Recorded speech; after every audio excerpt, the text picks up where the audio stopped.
আরে কি করে দেবেন যারা জীবনে আমার এই দৃশ্য আমি কি দিয়ে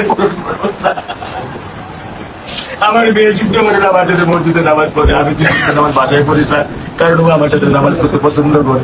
সবচেয়ে আগে যেটা এই মুহূর্তে আমরা করতে চাই সেটা হচ্ছে যে এই অন্যায়ের সাথে যে জড়িত তার বিচার আমরা আগে করতে চাই। নামাজ আমি ওকে নিয়ে স্যার আমার বাসায় পড়ি স্যার।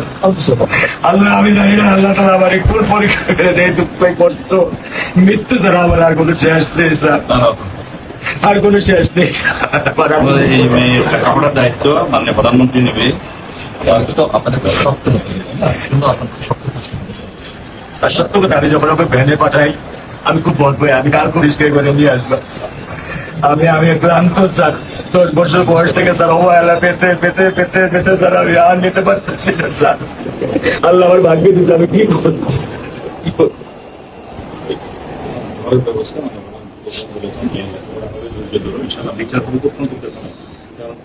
আমি সত্যি কথা বলি, আমার 55 বছর বয়সে আমি এত দ্রুত এত সুন্দর এত সুচারু ভাবে আমি কখনো দেখিনি। এটা আমি বুঝতে পারছি, এটা আমি বুঝতে পারছি স্যার। এটা প্রধানমন্ত্রী চলে আসছেন, এটা আমার সৌভাগ্য।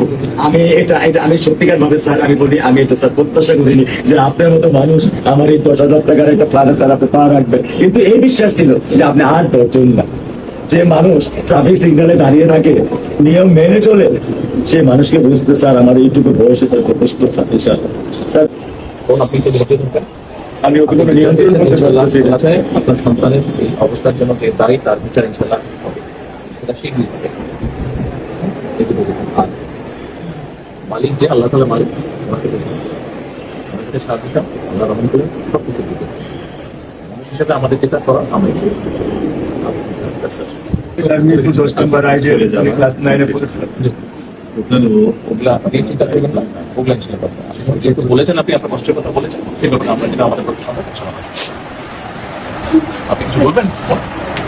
আমি সবাইকে এটাই বলছি যে আমার যাওয়া আর আপনি একটু মেহরবানি করে আমাদের খেয়াল রাখবেন, মেহরবানি করে দেন। আমরা প্রথমে সবচেয়ে আগে যেটা এই মুহূর্তে আমরা করতে চাই সেটা হচ্ছে যে এই অন্যায়ের সাথে যে জড়িত তার বিচার আমরা আগে করতে চাই, তার বিচারের ব্যবস্থা আমরা আগে করতে চাই। এইটা আমরা আগে প্রথমে করতে চাই। আপনাদেরকে শক্ত থাকতে হবে, ধৈর্য ধরতে হবে, ওর দিকে তাকে শক্ত থাকতে হবে। এক সন্তান আল্লাহ নিয়ে গেছে, আরেক সন্তান আপনার কাছে আছে, ওর কথা মনে করে আপনাদের শক্ত থাকতে হবে, ওর দিকে তাকে। ঠিক আছে? আমার একটা